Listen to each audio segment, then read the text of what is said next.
You're listening to Dakota Spotlight. My name is James Wolner. This episode deals with homicide, suicide, and violence. Listener discretion is advised. 911, what is the address of their emergency? 1106 32nd Avenue Southwest in Mandan at RJR office.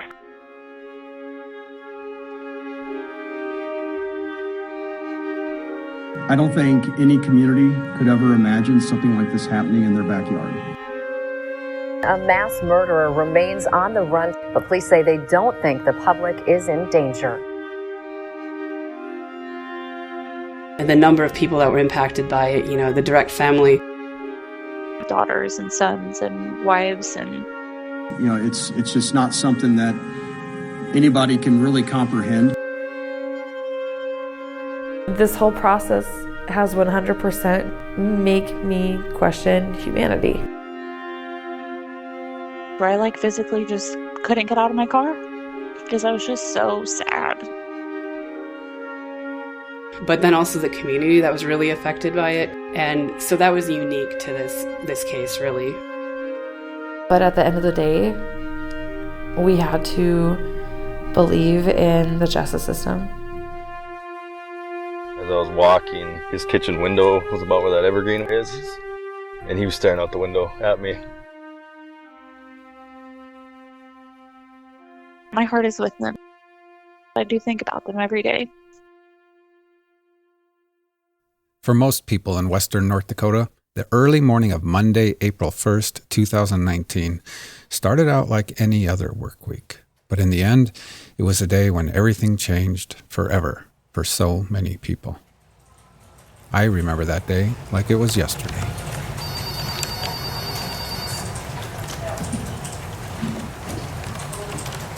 By about 8 a.m. that morning, I was sitting in an office cubicle in Mandan, North Dakota, where I worked at a software development company named National Information Solutions Cooperative, or NISC. It's one of the biggest employers in the county, and with its wide and sloping parking lot and cluster of modern-looking buildings, it sits on a small hilltop just off of Interstate 94. My title at NISC that morning was Database Conversion Programmer. Back then, I spent my work days with my eyes cemented on a computer monitor, attempting to get older systems to work with newer ones. Out with the old data, in with the new. Then each evening, I'd head home and work on season 1 of this podcast. That was my life at the time. Database conversions by day, podcast production by night.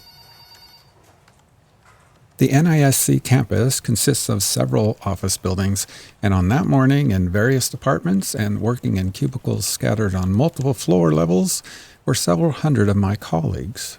But you wouldn't have known that by the sound of things. In general, a sense of quiet dominated the work climate there. The floors were mostly carpeted. We all spoke in hushed voices. If not for the occasional ring from a desk phone and the constant chirping of computer keyboards, one might think you were in a library.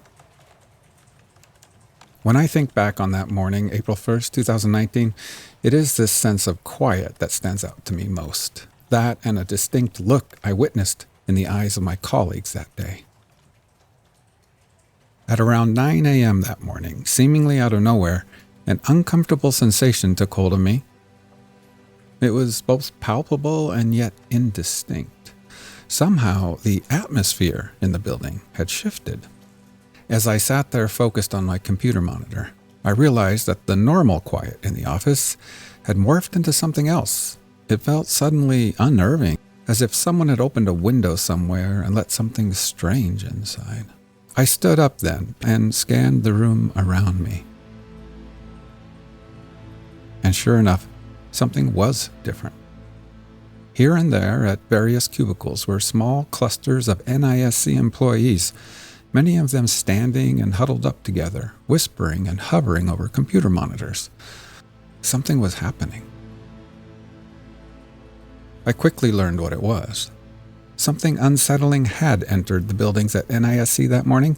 It was breaking news, local breaking news, and it came to us across the radio airwaves, on social media and news websites. And with this news came real concern and genuine fear.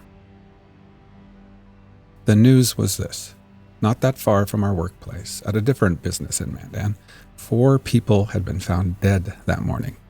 The initial speculation was that all 4 had been murdered, and yet, because the news was just breaking, there were no clear answers to what happened.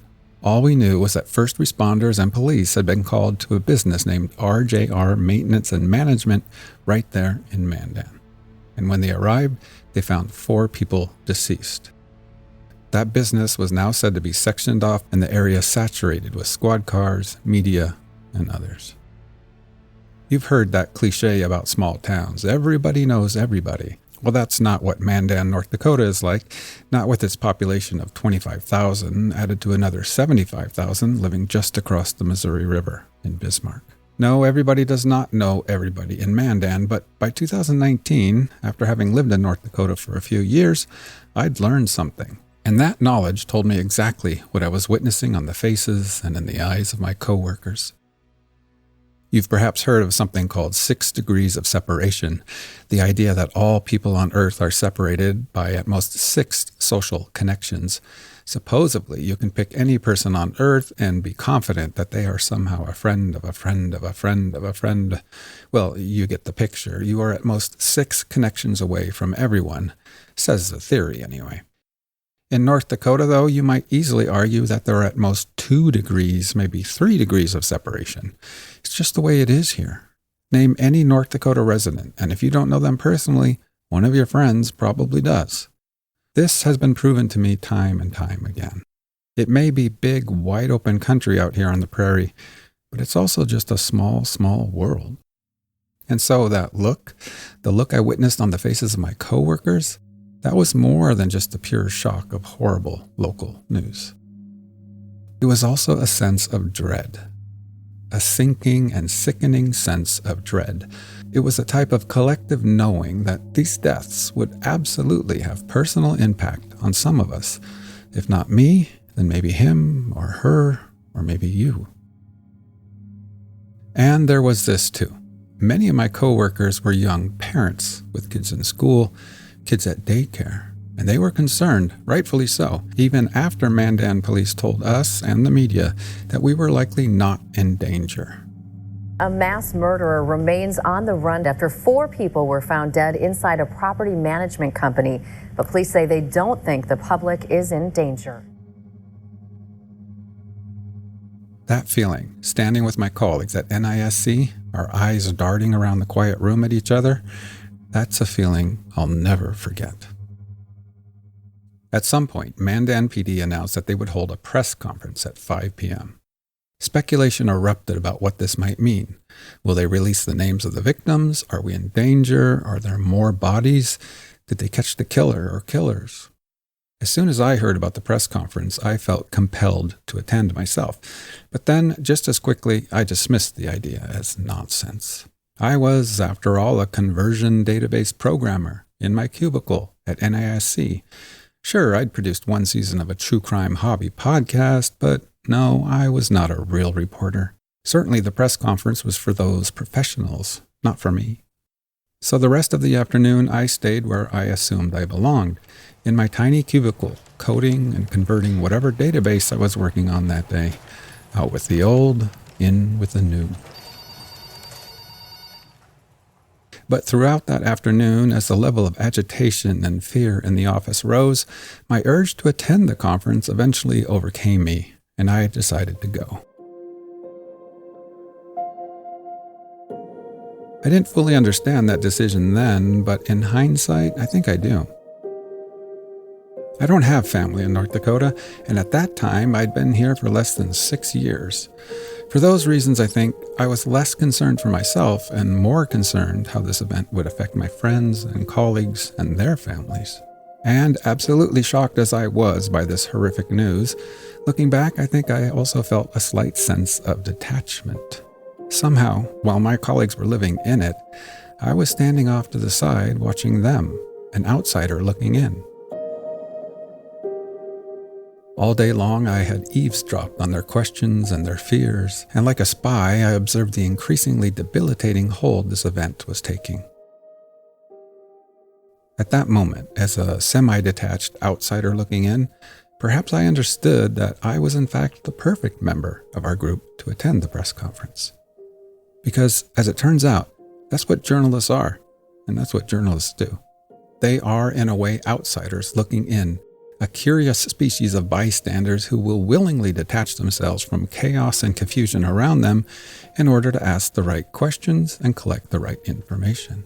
To better understand things themselves, yes, but also on the behalf of others, in the name of the truth and the people's right to know.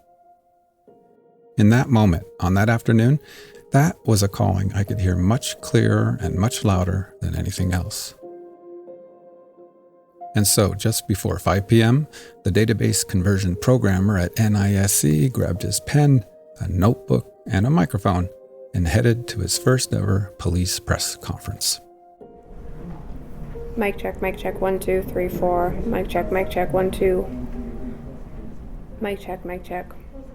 I arrived early and took a seat next to all the pros, the local crime reporters, the Associated Press, photographers, and other journalists. I looked on as technicians set up expensive-looking gear, TV cameras, flashy microphones, and tripods. Are you getting levels on channel 1? Mic check.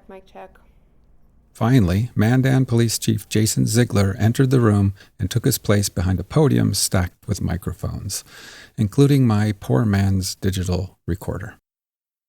At this time, the Mandan Police Department has identified the victims of the homicides at RJR Maintenance and Management in Mandan. The next of kin of the victims have been notified, and I would like to express my condolences to the victims and the families. They are in our prayers. The victims have been identified as Robert Fakler, age 52, Adam Fuehrer, age 42, Lois Cobb, age 45, and William Cobb, age 50. Robert Fakler is an owner of RJR Maintenance and Management. The other victims were also employees of RJR. Mandan Police Department, along with North Dakota Bureau of Criminal Investigations, has completed the investigation at the crime scene. Evidence collected has been sent for processing and analysis. Investigators have been collecting and reviewing videos from the scene and surrounding areas. If anyone in the area has videos and has not already been contacted by the Mandan Police, please contact us as soon as possible. We're asking for public assistance. If anyone has any information regarding this crime, please contact the Mandan Police Department. You may call our office or use our tip line at mandanpd.com. The investigation so far leads us to believe that this incident was specific to the victims. We do not believe the public at large is in any danger. At this time, we do not have suspects in custody. We ask the public to be vigilant and to report any information they may have. At that point, Police Chief Ziegler opened up the room for questions from the crowd of journalists. He got many questions, and most of them he declined to answer as it was still an ongoing investigation. One reporter asked him to walk us through how the original call for service started and what kind of call it was. It was a medical call for service. Paramedics and EMS were there first, and then police department came in and did the sweep of the building, and that's all I can tell you on that. Another question for Chief Ziegler was about the impact of the community, his staff, and others. It's very unusual for the state of North Dakota. I don't think any community across this great country could ever imagine something like this happening in their backyard. It's extremely hard and difficult for everybody, for the first responders, for the families, the victims, people that they've known. It's just not something that anybody can really comprehend until you're in the middle of it. So it's very devastating for a community, and RJR has always been a reputable company in our area. And the questions continued and continued. When none of these seasoned reporters asked what was on my mind, I figured it would have to be me, the database conversion guy, the hobby podcaster. Chief Ziegler had mentioned video surveillance in his statement. I wanted to know more about that. This was probably on my mind because at the time, working on season 1, I was frustrated that some surveillance video in my story had been misplaced or accidentally deleted by law enforcement. So I wanted to know if there were security cameras inside RJR where the crimes took place, and if the crimes themselves and perhaps the killer or killers had been caught on video. So, suddenly, just like that, I guess, I simply deputized myself on the spot. I dubbed thee a journalist. And then I spoke up. There were security cameras around the building and inside the building. Have you been able to identify perpetrators, so to speak? Our investigators are going through all the video files that we've got. I can't thank the public enough. We've got a lot of good leads, a lot of good information. We've been pulling a lot of video feeds from surrounding businesses and stuff like that. So we're doing our due diligence to try to locate and find more information on the investigative side. So there's a lot of footage. The building where there's security cameras inside. There was security cameras inside the building. And was the act caught on those? I'm not going to release that information. And speaking of surveillance video, Police Chief Ziegler reiterated that the police welcomed any help from the community. They wanted any surveillance video or other tips from the area. Any assistance from the public at all was welcomed. At the time, it certainly didn't feel like law enforcement was on the verge of an arrest or that they had much to go on. Anything like videos that they might have, suspicious activity that they could have seen or thought they've seen, we've already got quite a bit of response of information coming into the police department on possible leads and stuff like that. So every lead will be followed up with, and we'll make sure that we assign investigators to follow up on those leads.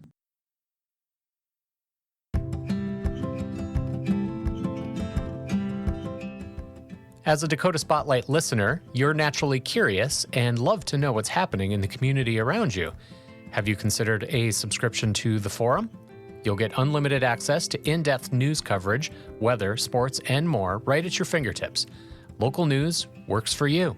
Visit inforum.com/subscribe now to sign up and stay informed.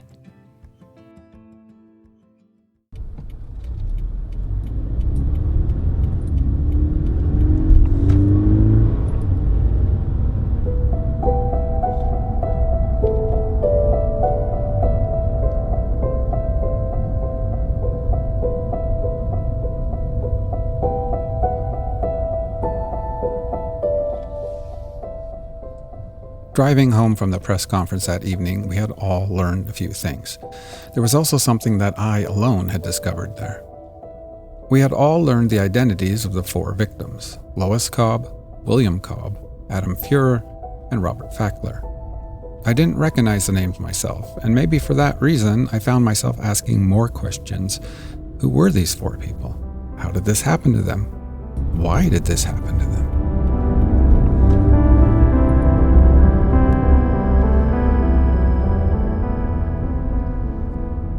The other thing I learned at that press conference, the thing that I alone had picked up on, was this. That safe and secure cubicle I sat in each workday, where all my out with the old, in with the new programming happened, that was not where I belonged after all. I realized there were people better suited for that than I was, and I was better suited for something else, something like journalism. And once I saw this, I was flabbergasted that somehow I had not understood it all clearly before. Because truth be told, I've always been an outsider looking in. Since early childhood, I've felt like a quiet, self-removed observer, spying from the shadows, a type of voyeur, covertly studying all those fascinating and unpredictable, curious human beings out there. All those who, unlike me, actually were participating in this thing called the human experience, while I stood off to one side, looking on in wonder.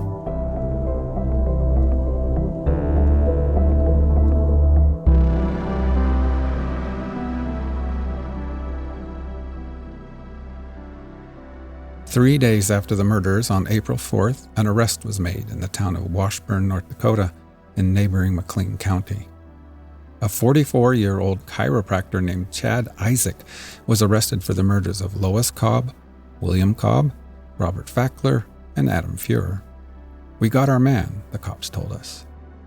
All around me, a collective exhale, a huge sigh of relief, and a thought that some type of normalcy would return. With the suspect no longer at large, parents could relax a little when they dropped off their kids at school each morning. Finally, it was over. But of course, it wasn't over. For so many people, it wasn't over, and things would never go back to normal. It would never be over for the families and loved ones of these victims. For them, the old normal was gone, stripped away from them, stolen by a killer.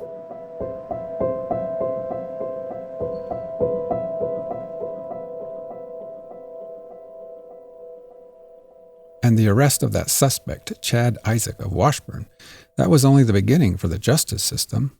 Mandan PD, the state crime lab, county prosecutors, and many others, they knew they had a long, uncertain road ahead of them. Before justice could be served, there were many unknowns to be tackled.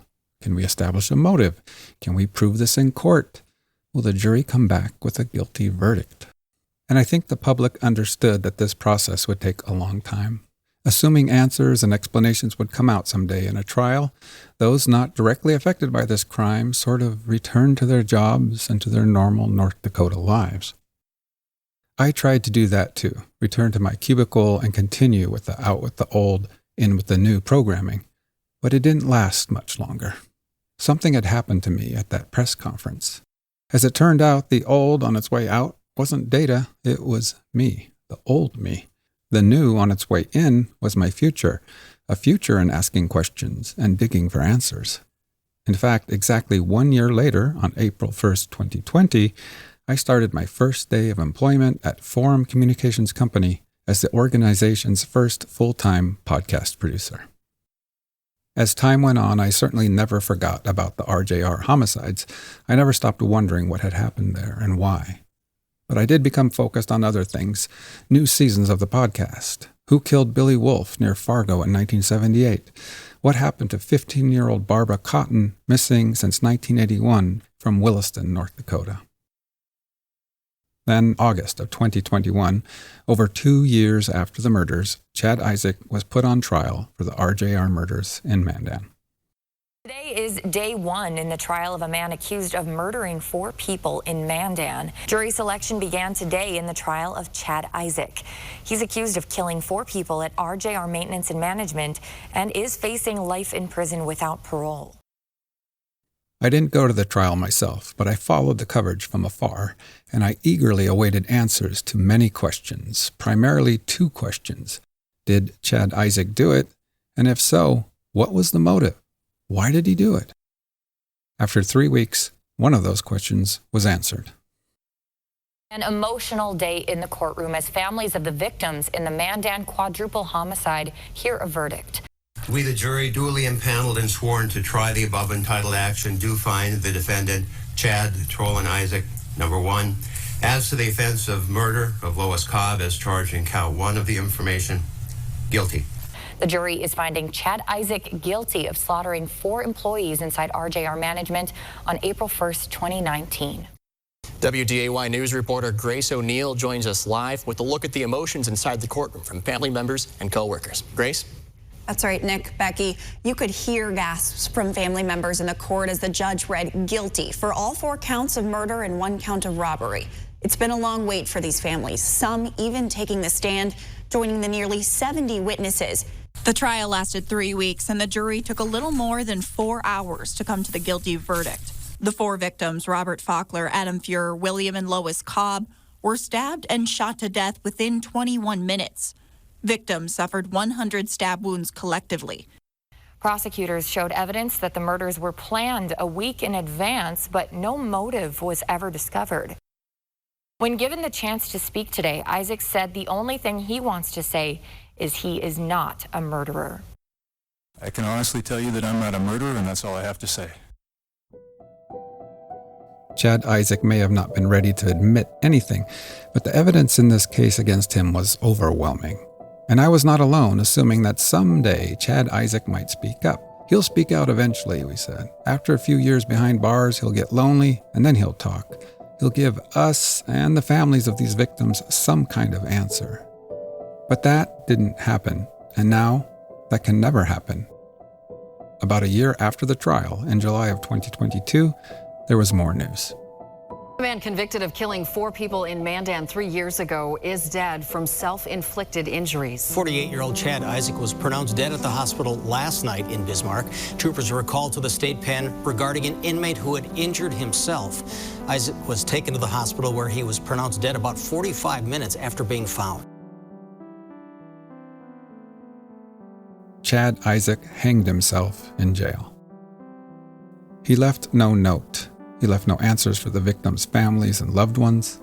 He left no answers for investigators or for the public, for you or for me. Whatever secrets Chad Isaac may have kept, he took them with him forever.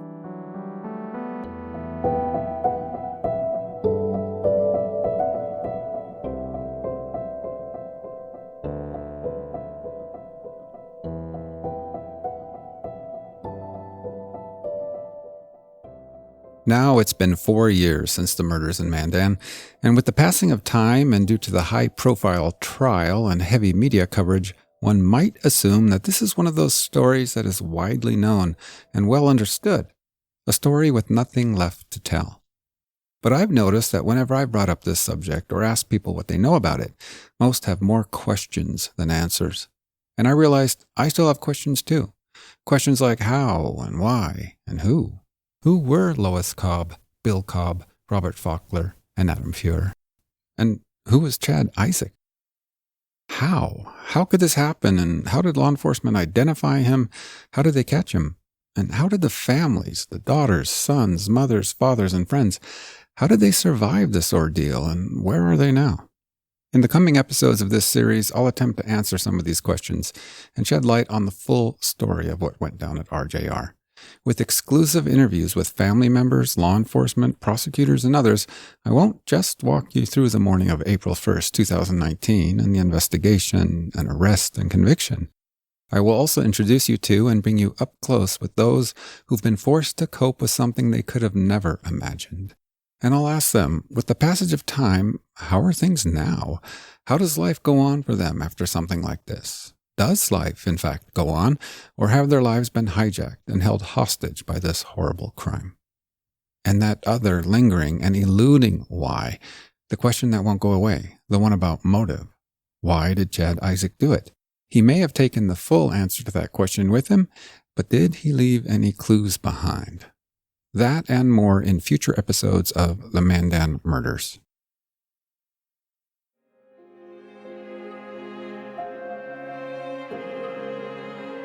Still yet to come in future episodes of the Mandan Murders.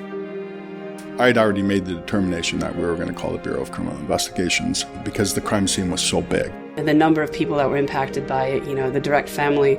Daughters and sons and wives. And because we knew our parents were one of the first ones that were inside that building every single morning. It's the last thing that you would ever expect, and there's no way to describe the feelings that you get. When I heard that, I dropped, and I was in my kitchen, I dropped to my knees. Where I physically just couldn't get out of my car because I was just so sad. Sticky notes in his home, in his business, in his vehicle. One said, "This is a time of year you do stupid things." My heart is with them. I do think about them every day. You can find them in a song, you can find them in a color, you can find them in the trees, or the way the wind just blows.